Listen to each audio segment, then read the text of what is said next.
Episode में हम आपकी मुलाकात देश के बड़े बड़े नेताओं से, अभिनेताओं से, खिलाड़ियों से कराते हैं। लेकिन आज का एपिसोड थोड़ा अलग है, क्योंकि आज हम आपकी मुलाकात करवाने वाले हैं एक स्टोरी टेलर से, एक कथावाचक से।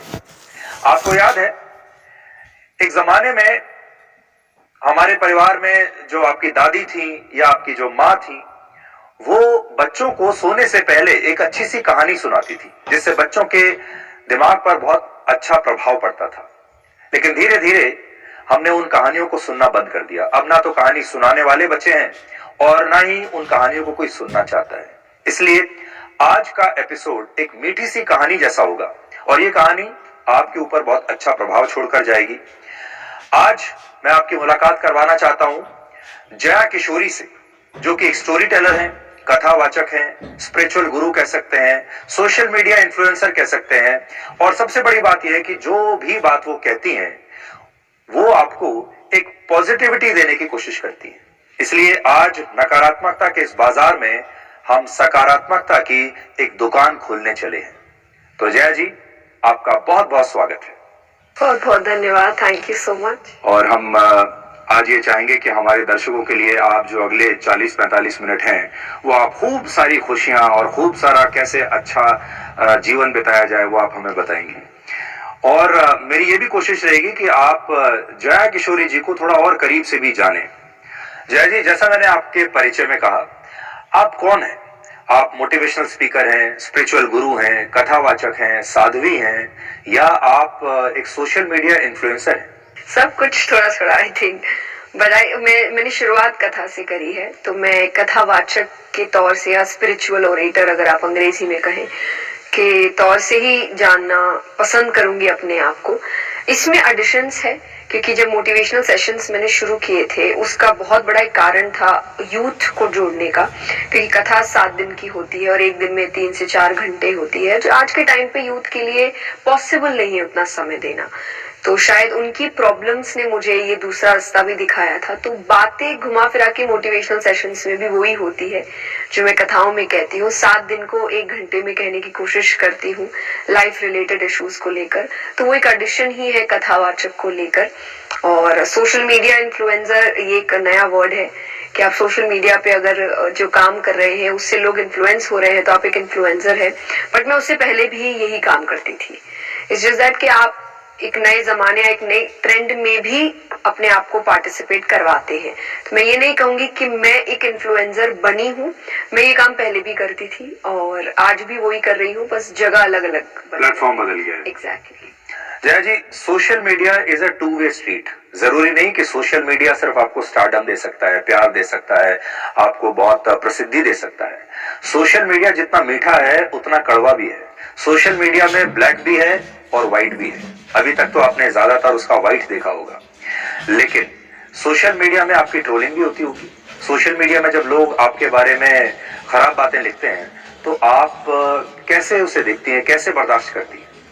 प्रॉब्लम्स बहुत बढ़ गई है।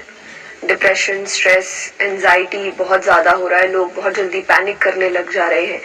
और स्पिरिचुअलिटी में हमेशा कहती हूँ कि हर आदमी स्पिरिचुअल है, रियलाइज नहीं कर पाता है। और वो रियलाइजेशन वो तब लाता है जब उसके लाइफ में प्रॉब्लम्स आती है, क्योंकि उसको समझ में अंत में यही आता है कि मदद तो यही करेगा। जैसे हम श्रीमद् भागवत में जो शुरुआत ही करते हैं, कहते हैं कि भगवान के 3 स्वरूप है, सत्य, चित और आनंद। दैट इज सच्चिदानंद रूपाय, इसीलिए उनका नाम है सच्चिदानंद। तो आनंद भगवान ही है। तो जब आप हर जगह खुशी ढूंढ लेते हैं और आपको समझ आता है कि सब टेम्पररी है, तब आप भगवान के पास आते हैं कि परमानेंट तो यही है। तो प्रॉब्लम्स अब इतनी बढ़ गई है कि अब उनको स्पिरिचुअलिटी अच्छी लग रही है। उनको जो थेरेपी चाहिए वो उनको स्पिरिचुअलिटी से मिल रही है। और जब डिमांड ज्यादा होगी तो फिर लोग सप्लाई करने की कोशिश करेंगे। How are you different from others? जैसे हम देखते हैं कि जो कथावाचक हैं या जो स्पिरिचुअल गुरु हैं, धार्मिक गुरु हैं, उनकी एक अपीयरेंस अलग होती है और उनके दरबार भी अलग होते हैं। आप उनकी तुलना में बिल्कुल अलग दिखती हैं। आप बहुत युवा हैं और तो आपने अपनी ये जगह कैसे बनाई और आप अपने आप को उनसे अलग कैसे मानती हैं? मैंने कभी ये सोचकर काम नहीं किया कि मुझे अलग दिखना है या मुझे अलग बनना है। मैं हमेशा से जो जेन्युइननेस है अपनी वो लेकर आई हूँ, और उसकी वजह से आपको कई बार क्रिटिसिज्म भी मिलता है। फॉर एग्जाम्पल जैसा आपने कहा अलग है, तो कईयों को लगता है अलग क्यों है, बट मैं शुरुआत से ऐसी ही हूँ। अब यहाँ आके अगर मैं कोई नया रूप अपना लेकर आऊं तो मुझे लगता है मैं अपने काम से ईमानदार नहीं हूँ। तो जैसे मैं हमेशा कहती हूँ आपके घर के बच्चे हैं, मैं वैसी ही हूँ। मैंने खेल कूद भी किया है, या मेरे दोस्त है, मुझे एंटरटेनमेंट पसंद है, मनोरंजन पसंद है, फैमिली टाइम पसंद है, पर उसके साथ साथ मुझे अध्यात्म पसंद है, मुझे सत्संग पसंद है, मुझे भगवान बहुत पसंद है, मुझे शास्त्र पढ़ना अच्छा लगता है। और फिर मुझे ऐसा लगता है कि अगर मैं कर सकती हूँ इन चीजों को साथ रखकर, तो हर युवा कर सकता है। तो शायद फिर इस चीज को कंटिन्यू करना अब एक उद्देश्य बन गया है कि आपको ये ना बोल के डराया जाए कि आप ये बनोगे तो ही आप भगवान को पा सकते हो। नहीं, आप जैसे हो आप वैसे ही पा सकते हो, क्योंकि मैंने अगर कर लिया तो हर युवा कर सकता है। तो जैसे आजकल आप देखती हैं, हम भी देखते हैं कि जो आध्यात्मिक गुरु हैं, साधु संत हैं, वो बहुत लंबा समय तपस्या में बिताकर आते हैं, गुरु शिष्य परंपरा से आते हैं। आश्रमों में उन्होंने इतनी लंबी लंबी युगों तक की जो है दशकों तक वो तपस्या करके आते हैं, और तब वो इस काबिल होते हैं कि वो लोगों को कुछ बता सके। दूसरी तरफ आपको हम देखते हैं, आप बिल्कुल युवा हैं, यंग हैं, गुड लुकिंग हैं, तो आपने कहीं ये ट्रेनिंग ली है, या जब लोग तुलना करते हैं दोनों की? वो तो लोग ही जाने क्योंकि मुझे तुलना टू बी वेरी ऑनेस्ट करना नहीं पसंद है। यही एक कारण है आज का युवा जो डिप्रेशन में जा रहा है, कि आप कंपैरिजन करने लग जाते हैं कि ये ऐसा है तो ये ऐसा। हर व्यक्ति अलग है, हर व्यक्ति की जिंदगी अलग है, उनकी जर्नी अलग है, और वो अपनी जर्नी से आपको समझा रहे हैं। तो मैंने शुरुआती दौर से कहा है कि मैं साधु संत नहीं हूँ, तो अगर आप मेरी तुलना उनसे करते हैं तो आप पहले ही काम गलत करें, क्योंकि मैंने कह दिया मैं वो हूं ही नहीं। मैंने वो जो उन्होंने किया है मैंने नहीं किया, या मैं अपने आप को उस पदवी पर नहीं डालना चाहती। वो बहुत बड़ी पदवी है, और मुझे ऐसा लगता है आपको हर किसी को भी नहीं डालना चाहिए। साधु होना या संत होना ये बहुत बड़ी पदवी है। जब तक आप एक बैलेंस्ड माइंड के साथ नहीं आते हैं, जिसमें कहा जाता है कि आपको अपने सुख दुख से कोई लेना देना नहीं होता है। अगर आप सुखी होते हैं तो जग कल्याण के लिए, दुखी होते हैं तो जग कल्याण के लिए, ये माइंडसेट लाना बहुत बड़ी बात है। जब ये होता है तभी व्यक्ति संत कहलाता है। तो मैं नहीं मानती कि मेरे अंदर ये चीज है, तो मुझे आप वो मत बुलाइए और ना वो मानिए।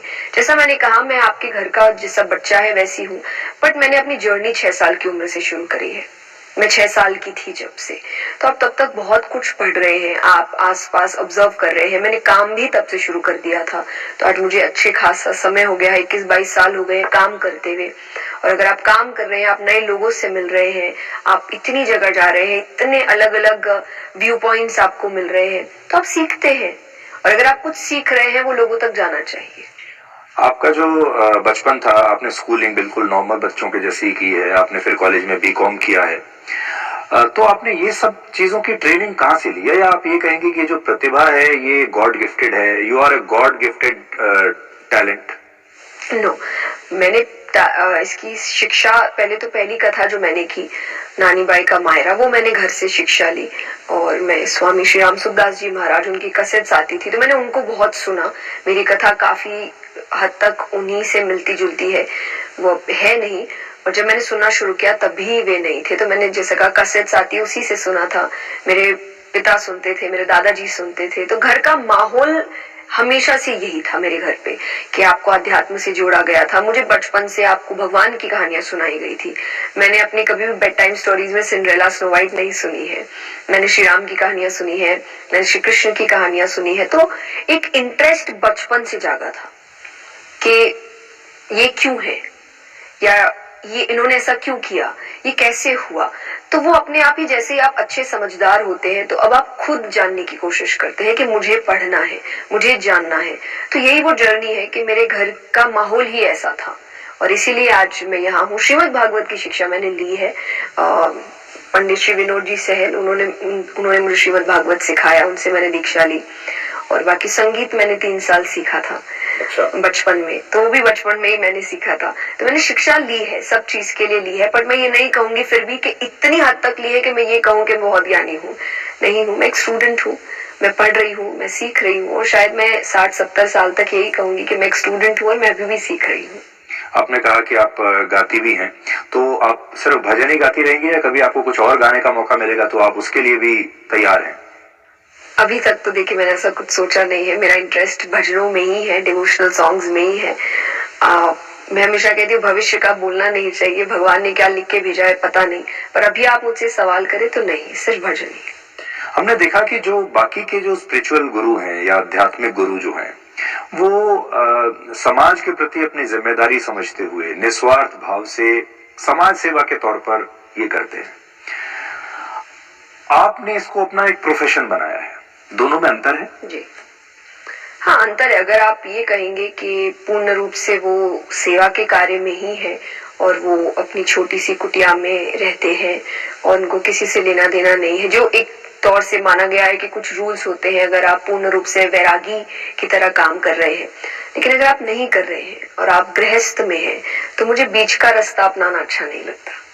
तो आपको गुफा में नहीं रहना, आपको आश्रम में नहीं रहना, नहीं, आपको कुटिया में नहीं रहना, नहीं। और जैसा मैंने कहा, शहर में रहना है। बिल्कुल, मुझे शहर में रहना है।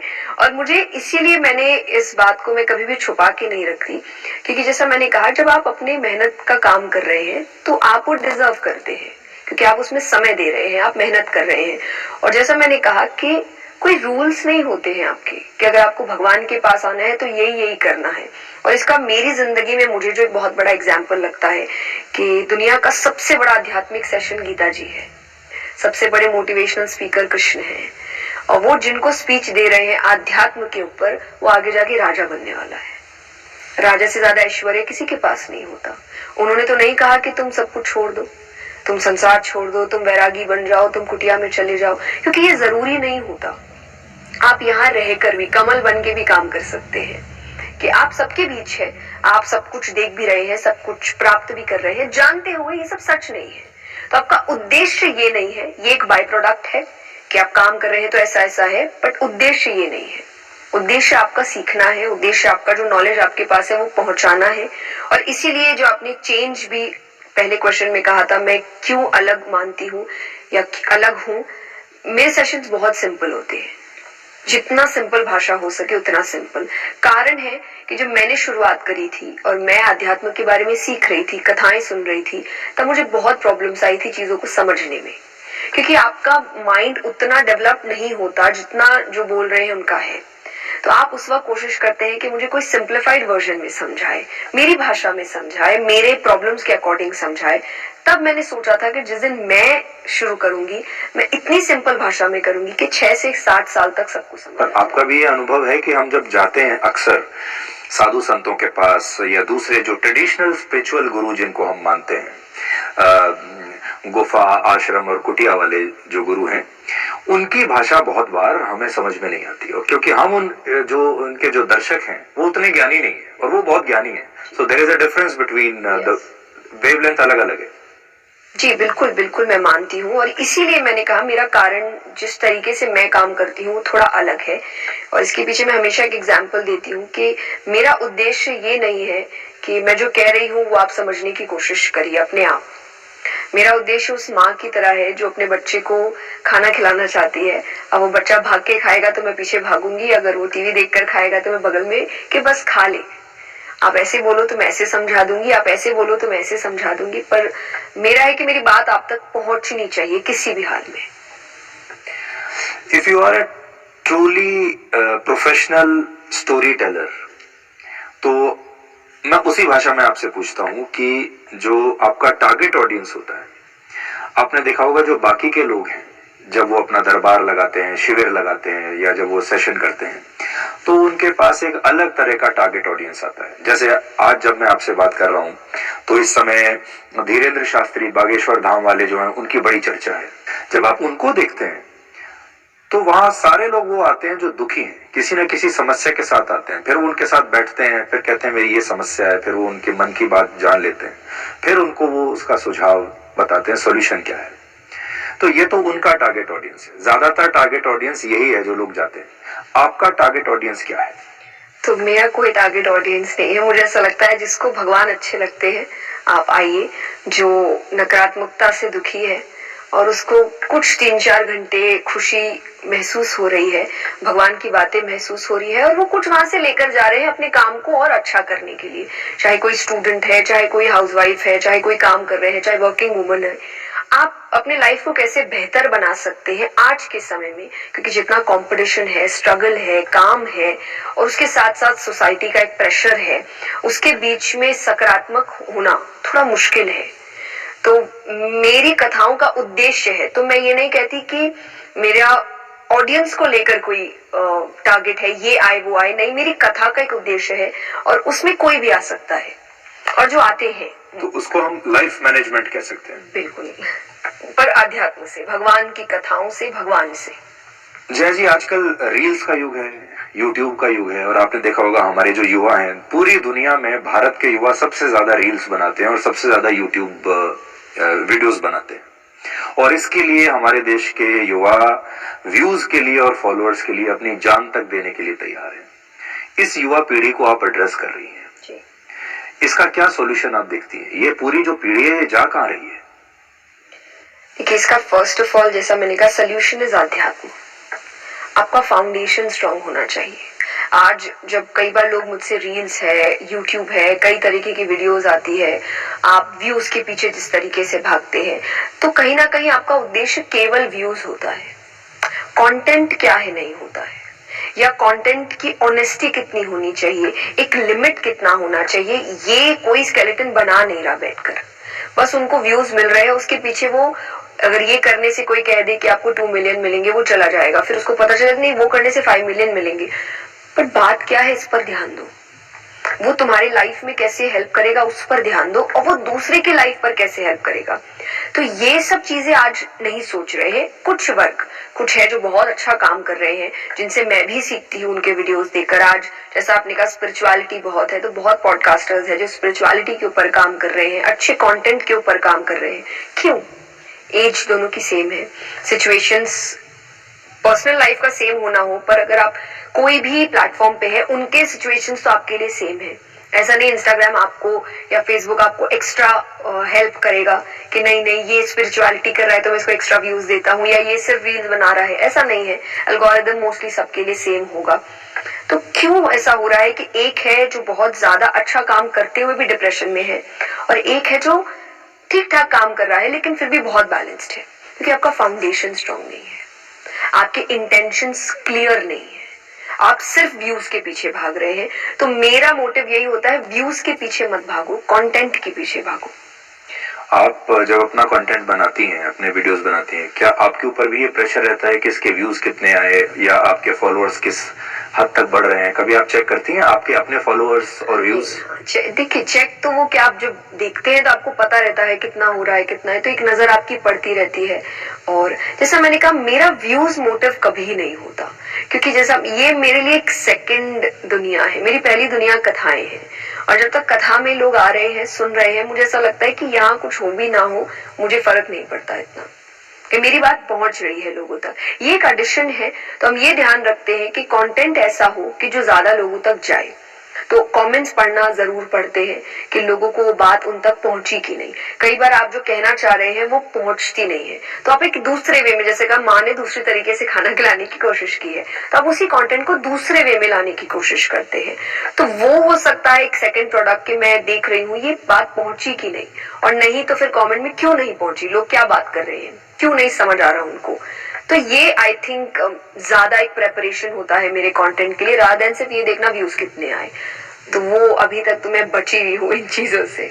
आपने प्रिपरेशन की बात की, तो जब आप अपना डिस्कोर्स तैयार करती हैं, अपना कथा प्रवचन कोई भी कंटेंट जब आप तैयार करती हैं, तो कैसे तैयारी करती हैं आप अपनी? क्या सोच के? क्या आप पहले से कुछ नोट्स बनाती हैं, उस सब्जेक्ट को और 2-4 बार और मांझती हैं, बार बार रिपीट करके?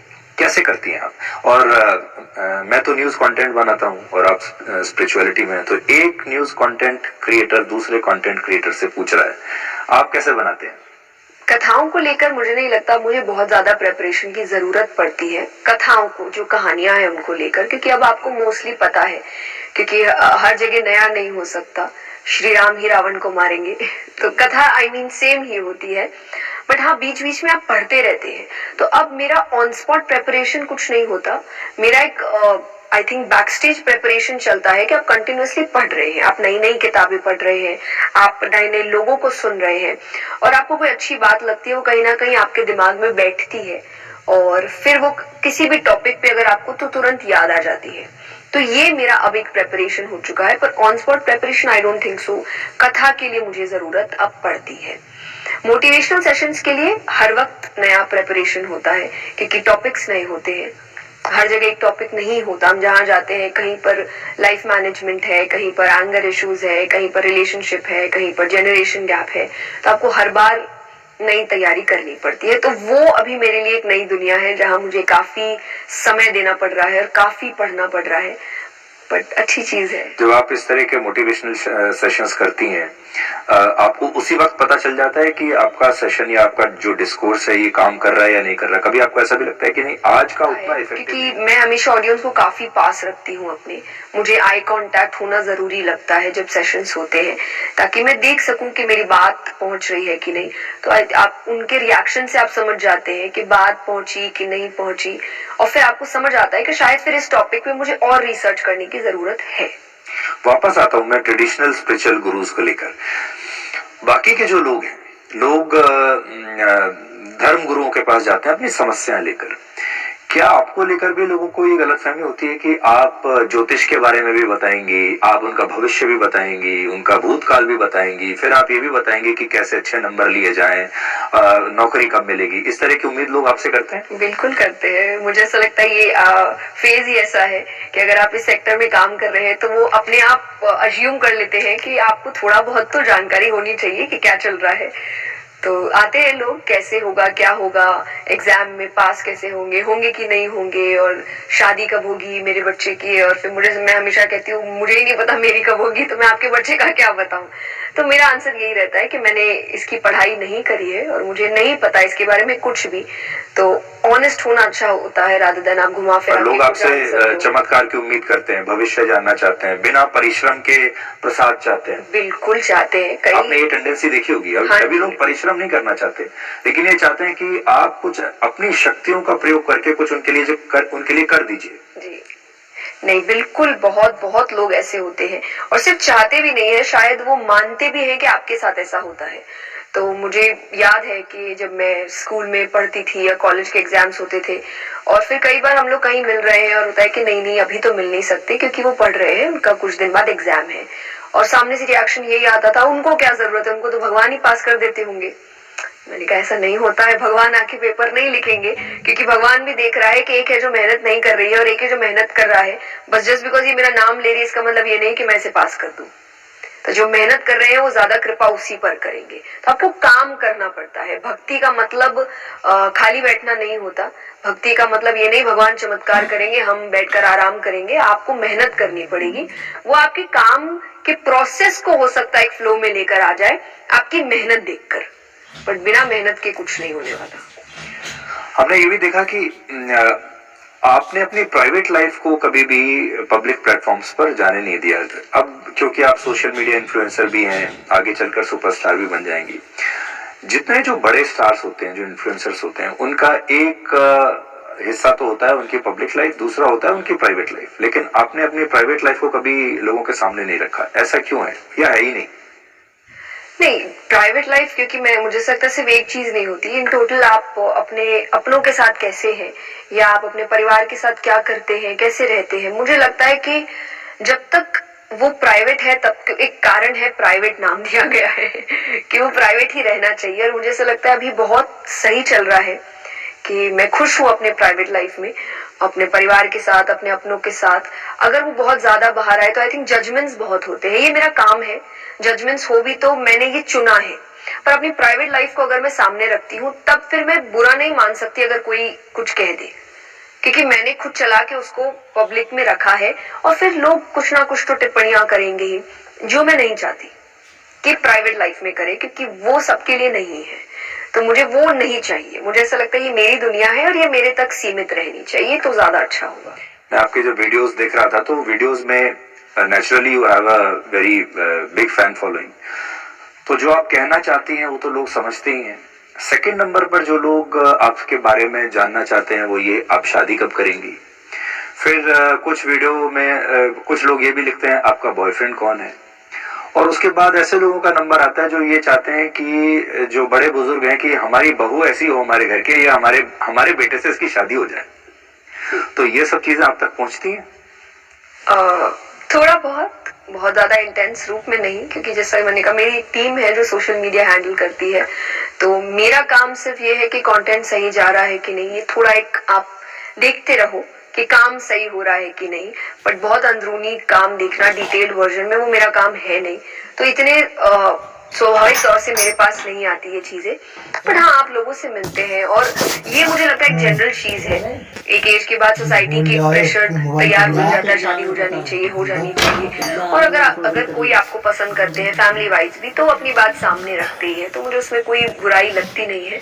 बट हाँ, बहुत ज्यादा एक प्रेशर कब होगी, तो मैं अभी रिसेंटली मैंने कहीं पर ये बात कही थी कि अब इतना हो चुका है, शादी कब होगी। अभी तक तो मुझे लग रहा था मुझे करनी चाहिए, अब मुझे लगता है मुझे करनी ही नहीं चाहिए, क्योंकि इतने क्वेश्चंस आ गए कि मुझे अब तंग करने लगे क्वेश्चंस, क्योंकि पता नहीं, देखिए कब होगी, भगवान जाने कब होगी, जब लिखी है तब हो जाएगी, बट अभी ऐसा कोई प्लान है नहीं।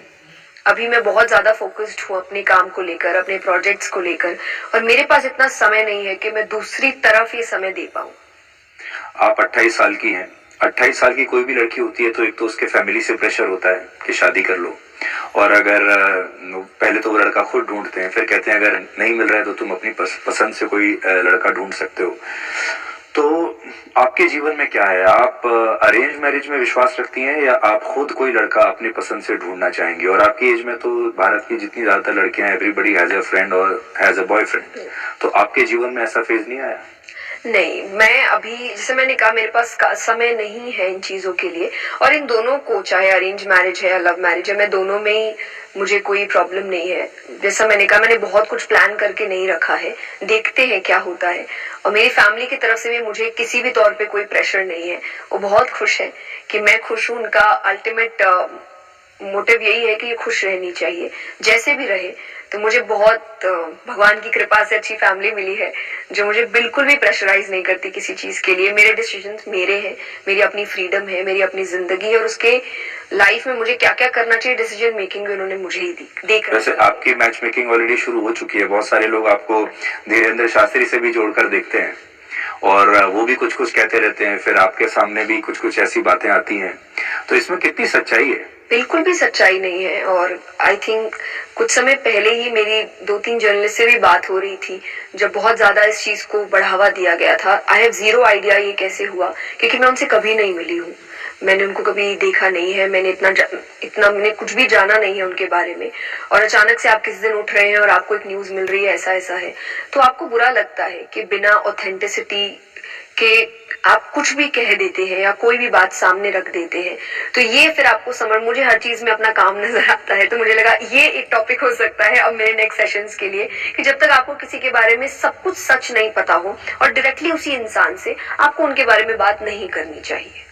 तो ये मेरे लिए थोड़ा सा एक सैड पार्ट है, कि मतलब मुझे इस चीज में खुशी या हंसी या नेचुरल है, इग्नोर नहीं चलता। मुझे ऐसा लगता है ये गलत है और ये बंद होना चाहिए मुझे, क्योंकि मैं बहुत ज्यादा अध्यात्म में जुड़ गई हूँ। शायद मेंटली इतना फर्क ना पड़े, पर एक नॉर्मल लड़की होगी या नॉर्मल इंसान होगा, उसको फर्क पड़ेगा, उसके लिए ये बड़ी बात होगी, उस पर एक सोसाइटी का अलग प्रेशर होगा, उसकी फैमिली पर होगा। तो ये बंद होना चाहिए कि आपको जब तक उस इंसान से डायरेक्टली खबर ना मिली हो, तो आप कुछ भी ऐसी बातें ना हो। तो आप ऐसे सारे लोगों को आज बता सकती हैं जो आपको सुन रहे हैं कि उन्हें ये दुष्प्रचार बंद करना चाहिए? हाँ जी, बिल्कुल बंद करना चाहिए। ये किसी भी व्यक्ति के लिए अच्छा नहीं होता है, सिर्फ पर्टिकुलरली मेरे या उनके या किसी के लिए भी, ये किसी के लिए अच्छा नहीं होता है। आप जब होगी, और मैं बहुत ओपन हूँ इस चीज को लेकर, मैंने हमेशा कहा है कि जब होगी तो बिल्कुल बता दी जाएगी, एकदम छुपा के नहीं रखा जाएगा, क्योंकि ये छुपने वाली चीज नहीं है। जिस दिन होगी, पहले किसी भी व्यक्ति के लिए अच्छा नहीं होता है, सिर्फ पर्टिकुलरली मेरे या उनके या किसी के लिए भी, ये किसी के लिए अच्छा नहीं होता है। आप जब होगी, और मैं बहुत ओपन हूँ इस चीज को लेकर, मैंने हमेशा कहा है कि जब होगी तो बिल्कुल बता दी जाएगी, एकदम छुपा के नहीं रखा जाएगा, क्योंकि ये छुपने वाली चीज नहीं है। जिस दिन होगी, पहले टाइम आपके पास ये खबर आ जाएगी, और अभी टाइम है, अभी ऐसा कुछ है नहीं, अभी बहुत काम कर रहे हैं और आपके लिए ही कर रहे हैं। तो आप ही क्यों मुझे डिस्ट्रैक्ट करने की कोशिश कर रहे हैं? सो प्लीज आप इन चीजों पर, अब जो कर रहे हैं मैं उन्हें नहीं कहूंगी, बट रादर जो देख रहे हैं उन्हें कहूंगी कि आप मत देखिए, आप इन चीजों पर ध्यान मत दीजिए। तो ज्यादा, मैं हमेशा कहती हूँ कि बुरे बनने की जरूरत नहीं है किसी चीज को इग्नोर करने के लिए, बस इग्नोर कर दीजिए, हिस्सा मत बनिए उन चीज का। हिंसा करने की जरूरत नहीं है, हिस्सा बनना बंद कर दो। आप न्यूज देखती हैं, जब आप अपना काम नहीं कर रही होती हैं तो आप क्या देखती हैं? फिल्में देखती हैं, न्यूज देखती हैं, क्या करती हैं जो आपको पसंद हो? थोड़ा बहुत, मैं कभी कभी, मैं नहीं कहूंगी मैं रेगुलरली न्यूज देखती हूँ क्योंकि मुझे इतना टाइम मिलता नहीं, पर पेरेंट्स की आदत होती है न्यूज चलाने की हमेशा से, तो मेरे पापा बहुत देखते हैं और कोई ना, उनको एक चाहिए कि देश में क्या चल रहा है ऑल टाइम पता होना चाहिए, और मुझे इस चीज से फायदा मिल जाता है कि चलते फिरते मुझे भी सुनाई देते रहता है थोड़ा बहुत क्या हो रहा है। हमें जिस चीज का मूड होता है वो, तो कभी आपको बहुत ज्यादा एंटरटेनमेंट, तो फिल्में भी देख लेते हैं, कई बार आप वेब सीरीज देख लेते हैं, कई बार आप कॉमेडी के वीडियोस लगा लेते हैं कि आज आपको हंसने का मन है। तो मूड पे डिपेंड करता है क्योंकि समय कम होता है और उस समय में मुझे ऐसा लगता है मुझे जिस चीज की जरूरत है मैं सिर्फ उतना ही देखूं तो मेरे लिए ज्यादा अच्छा हो। अगर हम बात करें तो आजकल बहुत ज्यादा अश्लीलता है ओटीटी पर, ऐसी चीजें हैं जो आप फैमिली के साथ बैठकर देख नहीं सकते। ये क्यों हो रहा है? अच्छा बुरा सही गलत होता रहेगा, चॉइस आपकी है, दिखता मुझे भी है, बट मैं क्या चूज कर रही हूँ मुझ पे डिपेंड करता है। जब आप एक डेमोक्रेटिक कंट्री में रहते हैं और जब तक आप लॉ नहीं तोड़ रहे हैं, आई डोंट थिंक आप किसी को कुछ बोल सकते हैं। उनकी जिंदगी, उनका प्लेटफॉर्म है, उनके लिए जजेस बैठे हैं जो बता रहे हैं कितना डलना चाहिए कितना नहीं। उसके बीच अगर मैं आके कहूँ कि आप ये गलत कर रहे हैं तो वो मुझसे यही कहेंगे कि हम लॉ के अंदर रहकर काम कर रहे हैं और हमें लॉ इस चीज की आजादी देता है। तो एक हुआ गैर कानूनी और एक हुआ अनैतिक, तो दोनों में एक पहले एक शीशे की एक दीवार होती थी जी, लेकिन आप वो सिर्फ समझा सकते हैं। अब मान लीजिए, मैं हमेशा बात कहती हूँ कि भगवान अगर जबरदस्ती करनी होती तो महाभारत का युद्ध नहीं होता। वो दुर्योधन को 2 थप्पड़ लगाते और बिठा देते कि नहीं करना है कुछ, पर उन्होंने रास्ता दिखाया कि ये सही है ये गलत है, इस पर चलोगे तो ऐसा होगा, इस पर चलोगे तो ऐसा होगा। कई बार आप लोगों को बताते हैं कि ये चीज सही है या ये चीज गलत है, डिसीजन उनका है। अगर आप उनसे कहेंगे कि आपको जिम्मेदारी लेकर चलनी है क्योंकि आपको लोग देख रहे हैं। आज मेरी कई चीजें हैं जो, जैसे मैंने कहा प्राइवेट लाइफ जो बाहर, मुझे ऐसा लगता है मुझे कुछ चीजों के लिए जिम्मेदार होना पड़ेगा कि आज मैं कैसे हूँ, कैसे बात कर रही हूँ, मैं किस तरीके की भाषा का इस्तेमाल कर रही हूँ, कारण कि बहुत लोग हैं जो मुझे शायद आइडल मानते हैं, तो उनके लिए मुझे ये करना पड़ेगा। क्योंकि जब अप्रिसिएशन मिलता है बड़े खुश होते हैं, जब जिम्मेदारी आती है तो हम कहने लग जाते हैं गलत है, पर जब आपको अप्रिसिएशन मिला तब तो आप दुखी नहीं थे। तो इतने लोग आपको पसंद कर रहे हैं तो कुछ तो आपसे उम्मीद रखते हैं। तो जहां तक आपका लिमिट क्रॉस नहीं हो रहा है, आपके प्रिंसिपल्स नहीं टूट रहे हैं, आपको जिम्मेदारी रखनी चाहिए। पर अगर कोई कह दे मुझे जिम्मेदार नहीं बनना, तो आप क्या कर सकते हैं? आप जो कथा वाचन करती हैं वो हिंदू धर्म से जुड़ा हुआ है, भगवान श्री कृष्ण से जुड़ा है, भगवान श्री राम से जुड़ा हुआ है, तो जाहिर है आज लोग उसको हिंदुत्व से जुड़कर देखते हैं। और आजकल आपने देखा होगा एक धार्मिक इंटॉलरेंस बहुत बढ़ गई है, हिंदू मुसलमान पूरे देश में होता है और चुनाव में भी होता है, पोलराइजेशन है। केरला स्टोरी जैसी जब फिल्म आ जाती है तो उसको देखकर आप देखिए कितने विवाद हो जाते हैं। इसी तरह फिर उसमें लव जिहाद को लेकर अलग अलग व्यू पॉइंट्स सामने आते हैं। ये जो इतना धर्म को लेकर जो इतना टॉक्सिक एनवायरनमेंट है, इसको हम कैसे ठीक कर सकते हैं? और क्या आप एक दूसरे धर्म के ऊपर हिंदू धर्म को प्रमोट करना चाहेंगी? देखिए, मैं हमेशा कहती हूँ कि मुझे पता ही नहीं है दूसरी चीजों के बारे में, तो मैं उन पर बात ही नहीं करती। जिस चीज के बारे में मुझे पता नहीं है मैं उस पर बात नहीं करूंगी। जिसकी मैंने शिक्षा ली है मैं उसको प्रमोट करने की कोशिश करती हूँ, और मैं प्रमोट करने के उद्देश्य से ही नहीं करती हूँ कभी। मुझे ऐसा नहीं लगता कि मुझे इसको आगे बढ़ाना है, मुझे ऐसा ये तो बढ़ा हुआ, ये जानते हैं लोग। बस आज गीता जी सबके घर में, गीता जी है सबको पता है, गीता जी भगवान ने अर्जुन को बताई है सबको पता है, बस एग्जैक्टली छोटी छोटी बातें क्या है ये शायद ना पता हो, मैं हेल्प करती हूँ आपको बताने में। लेकिन आपको लगता है कि हमारा समाज एक धर्म युद्ध से गुजर रहा है इस समय? समाज, देखिए इंसान ऐसा है कि इंसान धर्म हटा भी दीजिए तो भी वो लड़ने को तैयार होगा। तो मैं धर्म को इसका दोषी नहीं मानती, मैं इंसान को इसका दोषी मानती हूँ कि आप, जैसे मैंने थोड़ी देर पहले कहा कि हिंसा नहीं करनी है, हिस्सा बनना बंद हो जाना है। फॉर एग्जाम्पल, जैसे आप जब आप बात करते हैं हिंदू धर्म की, भगवान के बारे में, कई बार आप देखते हैं कि लोग मजाक बना रहे हैं और हमें बुरा लगता है, क्योंकि आप अगर किसी को बहुत श्रद्धा से देखते हैं, आपके भगवान है, और उनके बारे में कोई डिमीनिंग बातें कर रहा है, इंसल्ट करने की कोशिश कर रहा है मजाक के नाम पर, आपको अच्छा नहीं लगता। ऑब्वियसली आप कह सकते हैं फ्रीडम ऑफ स्पीच है एंड एवरीथिंग, यहाँ पर भी जिम्मेदारी की बात आती है। फ्रीडम ऑफ स्पीच है, पर बोलो जिम्मेदारी से ना, कि अगर मजाक क्या है, जब बोलने वाला सुनने वाला दोनों हंस रहे हैं, एक हंस रहा है, एक को तकलीफ हो रही, इसको मजाक थोड़ी कहते हैं। लेकिन आप ही की बात को मैं आगे बढ़ा रहा हूँ कि अगर आप एक खास धर्म के बारे में आपने कुछ कह दिया तो सिर तन से जुदा करने की बात आ जाएगी, और हिंदू धर्म के बारे में आपने कितना भी मजाक उड़ा दिया, कितनी भी फिल्में आपने बना ली, उस पर आपसे ये कह दिया जाए कि नहीं, आपको सहनशील होना चाहिए। सेक्युलरिज्म और धर्मनिरपेक्ष होने की बारी सिर्फ आपकी है। नहीं, उस पे ही मैं कहती हूँ कि मैंने कहा मैं हिंसा के साथ नहीं हूँ, मैं हिस्सा नहीं बनने के साथ हूँ। अगर जोक बन रहा है, हंस कौन रहा है? आप हंसना बंद करिए, आप देखना बंद करिए, अपने आप बनना बंद हो जाएगा। आप ये चीज का हिस्सा बनना बंद कर दीजिए ना, हिस्सा तो आप ही बन रहे हैं। वहां अगर बैठकर हंस रहे हैं तो वह हर इंसान दूसरे रिलीजन का तो नहीं है हंस रहा है। हो सकता है अगर श्री राम पे बन रहा है तो वहां श्री राम को मानने वाले लोग बैठे हैं जो हंस रहे हैं, मत हंसिए ना। एक दुकानदार अपनी दुकान में सामान तभी तक रखेगा जब तक वो बिकेगा। जिस दिन बिकना बंद होगा वो सामान रखना बंद कर देगा। तो आप बिकने क्यों दे रहे हैं चीजों को?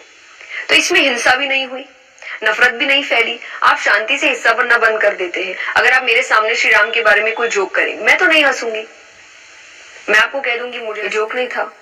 बहुत ही शांति से अच्छे चेहरे के साथ आप अपने आप वो टॉपिक बदल देंगे।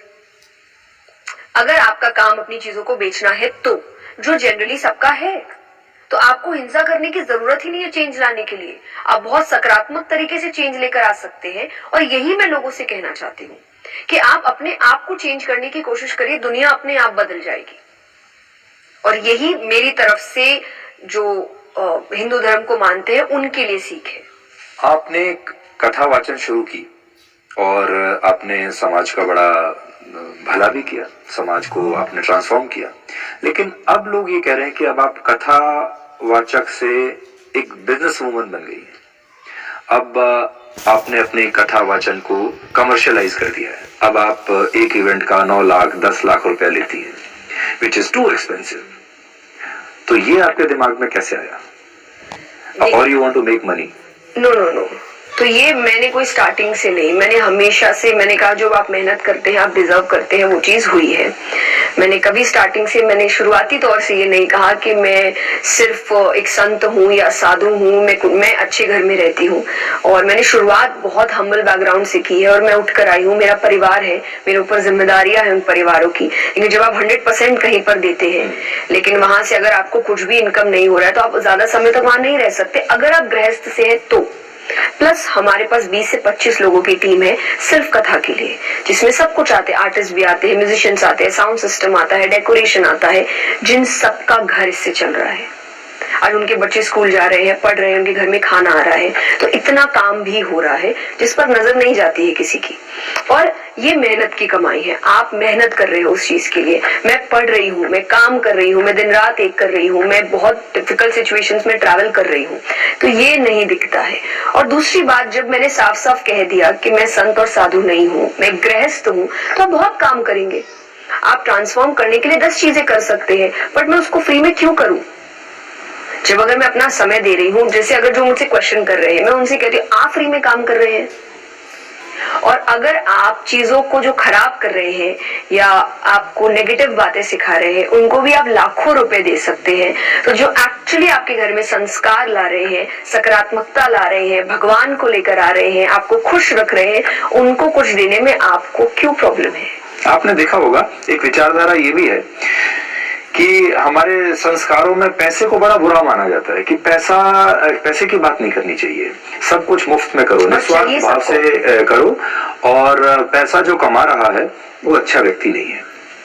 ये थॉट प्रोसेस ही शायद मुझे चेंज करना है कि गलत बात है।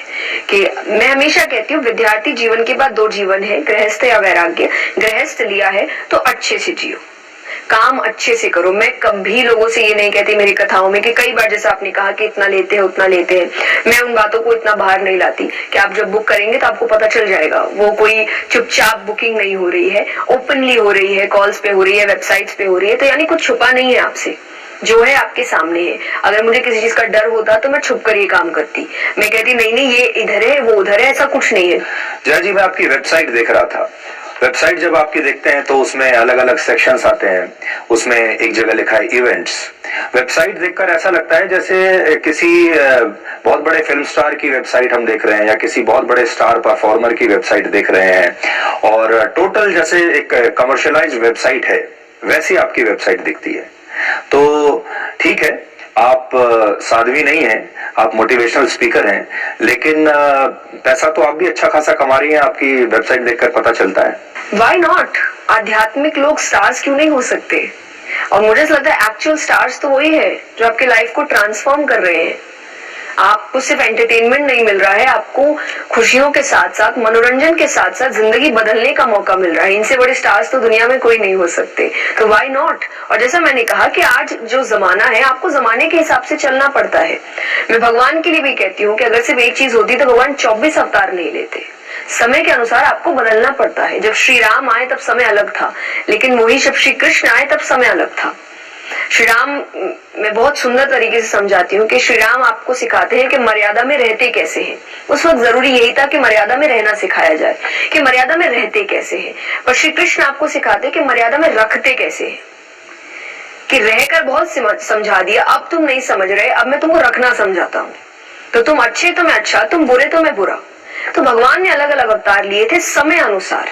वो तो यही सीख दे रहे, समय अनुसार आपको बदलना पड़ता है। एंड जब मनी की बात होती है, मनी खराब क्यों है? अगर आप अच्छा काम कर रहे हैं उससे, अगर आप चेंज लेकर आ रहे हैं, तो क्यों खराब है वो चीज? अगर मैं उसको गलत कामों में इसका इस्तेमाल कर रही हूँ, मैं दुनिया खराब करने की कोशिश कर रही हूँ, then obviously. But money, power, position, ये चेंज लाने के लिए जरूरी है। आपको चाहिए तभी आप बड़ा चेंज ला सकते हैं। मैं आपकी वेबसाइट देख रहा था, और वेबसाइट में देखिए आप क्या क्या बेच रही हैं। आपका एक पोस्टर है जिस पर लिखा है do it for your self. ये पोस्टर आप बेच रही हैं 1020 रुपए में। एक दूसरा पोस्टर है स्टार्ट लविंग योर सेल्फ। ये पोस्टर मिल रहा है आपकी वेबसाइट पर 340 रुपए का। एक दूसरा पोस्टर है जिस पर लिखा है संघर्ष, 340 रुपए का। इसी तरीके से आप तुलसी का पौधा आपकी वेबसाइट पर आप बेच रही हैं 1040 रुपए का। तो जब इस वेबसाइट पर जाते हैं तो पूरा ऐसा लगता है जैसे कि एक कमर्शियल वेबसाइट है। ऐसा लगता है जैसे आपको जब आप किसी अमेज़न पर या किसी और ई कॉमर्स वेबसाइट पर आप जाते हैं जहां सामान बिक रहा है, माल बिक रहा है, वैसी वेबसाइट है आपकी भी। मेरा प्रमोशन कर रहे हैं अच्छे से हो कि लोग जाके खरीदे। वो चैंटिंग मशीन भी है। आप घर में दिन भर अगर ऐसे वैसी चीजें, ऐसा वैसा साउंड या ऐसे वैसे गाने जो कहीं ना कहीं नेगेटिव माहौल लेकर आ रहे हैं, उससे ज्यादा अच्छा नहीं है कि आपके घर में भगवान के मंत्र चले। हमारे किचन में भगवान का मंत्र चलता है कि जो भी खाना बनाए, चाहे कभी फैमिली मेंबर्स बना रहे हैं, आपके हेल्पर्स बना रहे हैं, कई बार आप दिमाग में बहुत स्ट्रेस में रहते हैं, वो खाने में तो आ रहा है ना, आपको खिलाया जा रहा है। एक व्यक्ति का स्ट्रेस हर व्यक्ति को जा रहा है, क्यों? वहां पर मंत्रों का उच्चारण होता रहेगा, वो थोड़ा खुश रहेगा, कभी उसके मुंह से भी निकल। पर ये आप ट्रांसफॉर्मेशन के लिए कर रही हैं या ये प्रॉफिट के लिए कर रही हैं? दोनों के लिए। अगर मैं किसी, जैसे मैं मेहनत कर रही हूँ तो मैं प्रॉफिट क्यों ना सोचूं? आप मुझे बताइए, जनरल बात है। आपको अगर मैंने नॉर्मल एजुकेशन किया है तो पढ़ाई भी तो यही सिखाती है ना कि अगर आपने ऐसा कुछ किया तो वापसी एक होनी चाहिए आपकी। और अगर आप गृहस्थ में, तो यही मैं वैराग्य लेती अगर मैं आपसे कहती कि नहीं, और मैं अपनी कथा में कहती भी नहीं। कई बार लोग जो आप ट्रोलिंग की बात करें कहते भी हैं कि ये कहते कथा में कि मोह माया त्याग दो। कभी नहीं कहा। आप मुझे वीडियो लाके दो, मैंने कभी नहीं कहा कि त्याग दो, मत त्यागो। गृहस्थ चुना है तो अच्छे से जियो। क्यों आप ऐसे नॉर्मल लाइफ जी रहे हो? मेहनत करो, काम करो, पैसे कमाओ, बच्चों को अच्छी जिंदगी दो, माँ बाप को अच्छी जिंदगी दो, खुशियां दो। जिम्मेदारी है आपकी बच्चे होने के नाते, मेरी भी है। तो मैं भी काम करूंगी, मैंने गृहस्थ चुना है, पर मेरा काम ईमानदारी से होना चाहिए, मेरी मेहनत ईमानदारी से होनी चाहिए। जबकि प्रॉफिट आए तो मुझे सुकून मिले कि मैंने इसके लिए काम किया था, मैंने बहुत काम किया था और मैं डिजर्व करती हूँ ये चीज। आपको लगता है परिवार टूट रहे हैं? परिवार का जो कॉन्सेप्ट था वो टूट रहा है, क्योंकि आपका जो डिस्कोर्स होता है वो ज्यादा परिवार के ऊपर ज्यादा होता है। क्या परिवार टूट रहा है और परिवार का भविष्य क्या देखते हैं आप अब आने वाले कुछ वर्षों में या कुछ दशकों में? क्या ये खत्म हो जाएगा? कुछ ऐसे कॉन्सेप्ट्स हैं, परिवार है, विवाह है, ये सब खत्म होने वाला है क्या? ये हाफ हाफ हो सकता है कि या तो अगर आप इस पे काम नहीं करें तो पूर्ण रूप से खत्म हो जाएगा, और अगर आपने इसमें काम किया तो जैसा हम हमेशा से देखते हैं पुरानी चीजें घूम कर आती है कि लोग नए नए की तरफ बहुत जाते हैं, फिर उनको समझ आता है नहीं अच्छाई तो पुरानी चीजों में ही थी। तो अगर वो समझना लोगों को आ गया तो वापस से फैमिलीज वापस आएंगी, वापस से जो मैरिज को लेकर, जो कॉन्स्टिट्यूशन को लेकर विश्वास था वो वापस आएगा। लेकिन अगर काम किया गया तो आज काम ज्यादा नहीं हो रहा। देखिए आज तो हम ऐसे युग में आ गए हैं जब सेम सेक्स मैरिज पर हमारे देश में डिस्कशन चल रहा है। विज्ञापन, एक कॉफी बनाने वाली कंपनी जो है, बेचने वाली कंपनी, उसका विज्ञापन ये आ रहा है, वो सेम सेक्स मैरिज को प्रमोट कर रहे हैं। इस युग में आप अपने जैसे कथावाचक को कहाँ देखते हैं? मैं इनको अपना टॉपिक, जैसे मैंने कहा, इनको अपना टॉपिक्स अभी तक मैंने नहीं लिया है कि मैं इन चीजों पर, कि जैसे मैंने कहा मैं जब तक पूरा रिसर्च ना करूं, मैं बात ना करूं, ये मुझे मेरी ही जिंदगी से। आपको ऐसा लगता है कि अब अगली चुनौती आप जैसे कथावाचकों के लिए भी ये है कि आपके सामने किसी दिन कोई माता पिता, माँ बाप कोई आ जाएगा और ये कहेगा कि मेरा बच्चा सेम सेक्स मैरिज करना चाहता है, मुझे क्या करना चाहिए, और आपको जवाब के साथ तैयार रहना होगा। बिल्कुल बिल्कुल, और रहना भी चाहिए। अगर आप समाज की जिम्मेदारी ले रहे हैं उनको सुधारने के लिए, तो आपका काम बनता है कि आप उसके बारे में पढ़ाई करें। मुझे अभी तक इन क्वेश्चंस का सामना नहीं करना पड़ा, फिर भी कि मुझे इस पर रिसर्च अपना शुरू कर देना चाहिए कि कैसे, क्या शुरुआत, सब कुछ मुझे करना है, और अभी तक नहीं किया, बट हाँ मुझे करना है और मेरी जिम्मेदारी बनती है करना। कभी आपसे इस तरह के सवाल पूछे जाते हैं कि इंटरफेथ मैरिज होना चाहिए या नहीं होना चाहिए? मैं मैरिज को लेकर ज्यादा बात नहीं करती। मैं एक आउटर सेक्शन में मैरिज के ऊपर जरूर बात करूंगी कि रिलेशनशिप कैसा है, पर किससे करना चाहिए, क्या करना चाहिए। मेरा एक प्रिंसिपल है लाइफ का कि मैरिज एक बहुत पर्सनल चीज है, और मैं नहीं होती कोई बताने वाली कि आपको किससे करना चाहिए और किससे नहीं। आपको भगवान ने बुद्धि दी है, आपको भगवान ने समझदारी दी है, विवेक दिया है, उसका इस्तेमाल करिए कि आपकी लाइफ के लिए क्या सही है, क्या गलत है। क्योंकि मैं अपनी मैरिज पर किसी का इंटरफेरेंस बर्दाश्त नहीं करूंगी। तो जब आप खुद नहीं करेंगे तो आप किसी और को क्यों बोल रहे हैं? तो जब मुझसे पूछते हैं तो मैं यही कहती हूँ कि पर्सनल चॉइस है ये, और मैं और आप नहीं बैठे हैं बताने कि किसको क्या करना चाहिए। आखिरी सवाल आपसे ये कि अब से 10 वर्षों के बाद आप अपने आप को कहाँ देखती हैं? मैं देख पा रहा हूँ कि आप प्रॉफिटेबिलिटी की तरफ जाना चाहती हैं। हो सकता है आप एक और बड़ी कंपनी बनाना चाहेंगी, हो सकता है आप एक, आज आपकी एक छोटी वेबसाइट है, बड़ी वेबसाइट आप बनाना चाहेंगी, हो सकता है कि स्पिरिचुअलिटी को लेकर आप अपना कोई OTT प्लेटफॉर्म बना लें। आपने क्या सोचा 10 साल के बाद आप अपने आप को कहाँ देखती हैं? एज अ बिजनेस वुमन, और as a social media influencer, as a big star? तो बहुत सच्चा आंसर है कि मुझे नहीं पता। मैं ये शुरुआती से मैं ऐसी ही हूँ, पर कोविड के बाद से मैं ज्यादा इस तरीके से हूँ कि इंसान अपने प्लान्स बनाता है, पर प्रकृति के अपने नियम होते हैं, अपनी प्लानिंग होती है। हमने कोविड के पहले बड़ी प्लानिंग्स करी थी, ये करेंगे वो करेंगे, घर पे बैठ गए थे, कुछ भी नहीं हुआ। अब वापस से आप स्क्रैच से काम कर रहे हैं, तो इतनी लंबी प्लानिंग करना, कहाँ होंगे कहाँ नहीं होंगे, उस वक्त क्या इंटरेस्ट होगा मुझे नहीं पता। उस वक्त हो सकता है मेरा क्षेत्र ही बदल जाए, या इस क्षेत्र में मैं बहुत बड़ा काम, जो मुझे करना है। आपने जैसा कहा कि मैं बिजनेस वूमन हो सकती हूँ, मुझे इन किसी भी चीजों में बुराई नजर नहीं आती जब तक मेरा उद्देश्य अच्छा है। आपने कोविड की बात की, और ये मैं सारे जो युवा हैं उनके लिए सवाल पूछ रहा हूँ। कोविड के बाद से एक अजीब सा एक डिप्रेसिंग माहौल हो गया, खासतौर पर जो हमारे छात्र हैं, स्कूलों में जो पढ़ते हैं, उनके ऊपर अचानक से एग्जाम्स में अच्छा करने का प्रेशर रहता है। तो जो स्टूडेंट्स इतना प्रेशर फेस कर रहे हैं और ये समझ में नहीं आ रहा कि क्या किया जाए, ऐसे युवाओं को आप क्या कहना चाहेंगी? पहला तो जो पहले हुआ, जो आपका काम लायक नहीं है उसको भूलना शुरू करिए, क्योंकि वो समय गया। वो समय जब तक था मान सकते बहुत डिप्रेसिंग था और सब कुछ काम बंद हो गया था, आप केपेबल है पर आप काम नहीं कर पा रहे हैं, प्लस आप जो लॉस हमने उस वक्त देखा वो भी बहुत ज्यादा आई थिंक डिप्रेसिंग था लोगों के लिए। पर वो समय गया और पास्ट को पास्ट में रखना ज्यादा अच्छा होता है। प्लस अब जिस पर आप काम कर सकते हैं उसको लेसन बनाइए अपना। फॉर एग्जाम्पल जैसा मैंने अभी आपको कहा प्लानिंग, अब इतनी लंबी प्लानिंग मत करिए ना, आप एक काम की प्लानिंग करिए कि मेरा मान लीजिए कि अभी एक प्रोजेक्ट चल रहा है, मेरा अभी प्लानिंग से भी ये प्रोजेक्ट खत्म अच्छे से होना चाहिए। उसके आगे मैंने कुछ प्लान करके अभी नहीं रखा है कि इसके बाद ये होगा, उसके बाद ये करेंगे, कुछ भी नहीं सोचा मैंने। तो आप जो कर रहे हो उसको आप 100% दीजिए अपना।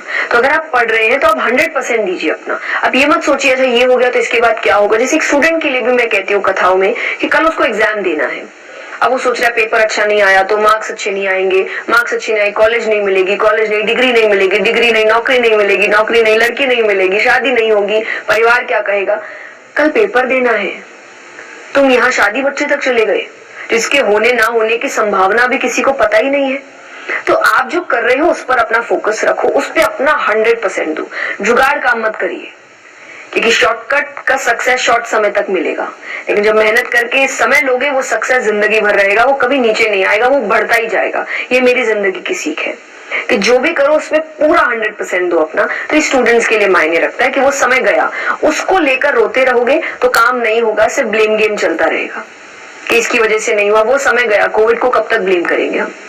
अब तो हमें खुद को जिम्मेदारी लेनी पड़ेगी, अपने जिंदगी की डोर अपने हाथ में उठानी पड़ेगी और काम करना पड़ेगा। Jaya ji, do you enjoy this stardom? अब जब आप जाती होंगी बाहर तो लोग आपके साथ फोटो भी खिंचवाते होंगे, ऑटोग्राफ मांगते होंगे, सेल्फी लेते होंगे। Do you enjoy all this? Yes, why not. और इसका एंजॉयमेंट का रीजन है कि आपसे इतना प्यार कर रहे हैं लोग। आज कहीं ना कहीं आप इसीलिए तो काम कर रहे हैं ना, लोग आपको सुने, आपको समझे, आपको प्यार करे। तो जब वो मिल रहा है तो क्यों ना एंजॉय किया जाए। जैसे मैंने कहा जो मिल रहा है हर चीज एंजॉय करो ना। आपने इसके लिए काम किया ना, ये भी तो एक बाय प्रोडक्ट है। आप अगर चाहते हैं लोग मुझे सुने और पसंद करें तो इसका मतलब है कि लोग आपसे प्यार करें। जब वो करेंगे तो आप गुस्सा क्यों होंगे। तो आई फील हैप्पी कि लोग, इतने लोग हैं जो आपके पीछे पागल है, आपको इतना गुस्सा क्यों होंगे। तो आई फील हैप्पी कि लोग, इतने लोग हैं जो आपके पीछे पागल है, आपको इतना प्यार करते हैं, आपको अपनी घर की बेटी मानते हैं, कोई बहन मान रहा है, कोई अपना आइडल मान रहा है, कोई आपकी बातें सुनकर डिप्रेशन से दूर हो रहा है। इससे अच्छा सक्सेस और क्या हो सकता है। आपको कभी ये डर लगता है कि ये जो सक्सेस आपको मिल रहा है ये कहीं मिस हैंडल ना हो जाए? Because you are too young right now, आप कोई बहुत अनुभवी नहीं है, अभी 28 साल की हैं। तो कई बार ये भी होता है कि जब इस अवस्था में इतना स्टारडम मिलता है तो आपको समझ में नहीं आता कि उसको कैसे उसको संभाले कैसे। कभी ये चुनौती लगती है आपको?